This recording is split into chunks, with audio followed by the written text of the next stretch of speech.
Thanks to Rob Wilson from vidIQ for starting the Creators for Peace charity. Please follow the link up above for more information on what is happening in Ukraine. All donations are appreciated. Gnome Bomb. Such a blissful mode where you blow up all of your enemy gardens and graves in a very bombastic multiplayer mode. Wait, this is the most chaotic mode in the game, and I'm planning on teaching a little lore behind what's really going on here. The game starts off relatively simple. You have Dr. Zomboss, or Crazy Tave, that will tell you at the beginning of the match to grab the gnome that spawns roughly near the center of the map, and you'll be confronted by other enemy team members that will try to stop you from grabbing it, and whoever wins the fallout at the beginning of the map will be victorious. Or so it seems. Clearly there's some other things we're dealing with here. Look at the greenness in the sky here. There's some acid rain that's forming in these clouds. A lot of gnome bombs have gone off here already, and it's taking its toll. This is possibly a nuclear level we are dealing with right now. But what could be so dangerous about a gnome that looks like this? He carries a bomb that's less than a foot wide, and he's hardly even 3 foot wide himself. I mean, what's the problem here? Are we not understanding something? Or is it just we're completely misinterpreting it? Clearly there's some unusual chemical that the gnome emits from him. We can still see the redness of his fuse from the player while he's carrying the bomb.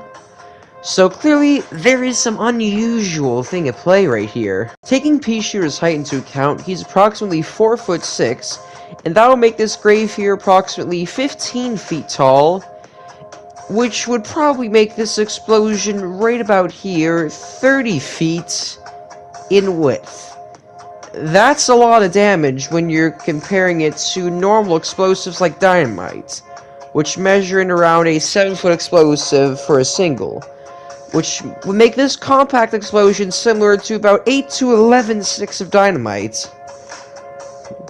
And that's a lot of math for me, so I'm going to round it off to an even 10 for later estimates. But can't just 10 compact dynamite sticks really be that harmful? Well, yes and no. Because of how many gnome bombs have exploded daily, speaking in conversions, one gnome bomb is just 10 dynamite sticks, so what is these dynamite sticks in conversions? Well, 75,000 online matches are played every day, and 3 to 4 bombs are activated per match, leaving 275,000 bombs a match, equating to 2.75 million. Ouch. And yes, that gnome bomb death does play in, because with that we can use to identify how powerful that explosion is just from the debris. The main debris flies out about 12 feet, able to be lethal to the player, and 30 feet is the non-lethal. So that is an interesting factoid. So, what's so important about the 2.75 million dynamite stick conversion? Well, you're not gonna like how this conversion turns to be. It's about half a nuke produced per day within the Gnome Bomb playlist.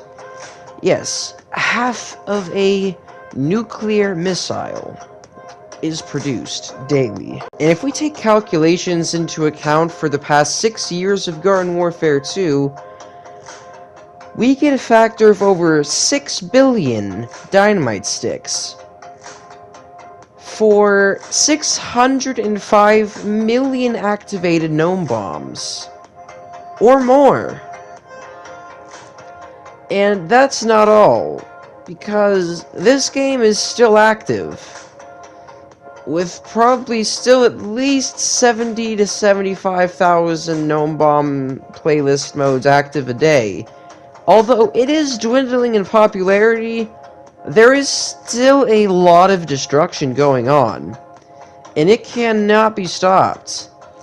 I'm surprised this place is still recognizable with relatively 1,000 nuclear weapons worth of damage done to its environments. And there are still terrifying examples of this happening in real world.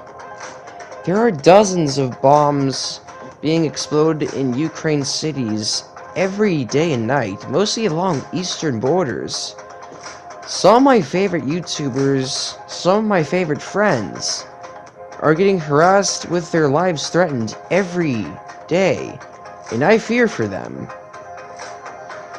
So please go to the link www.creatorsforpeace.com and see what you can do by donating as much as you can to help the cause. Because honestly, if this war continues, I honestly do not think that this world will survive another year. If you're also a big content creator and would like to post your own video about this, please do it within the days of March 21st and 28th with the hashtag creatorsforpeace. There are over 1 million displaced Ukrainian children right now because of the war, and every cent matters for the donations. And that is all I have to say for this cause. Please remember to like and subscribe, and we will see you next time.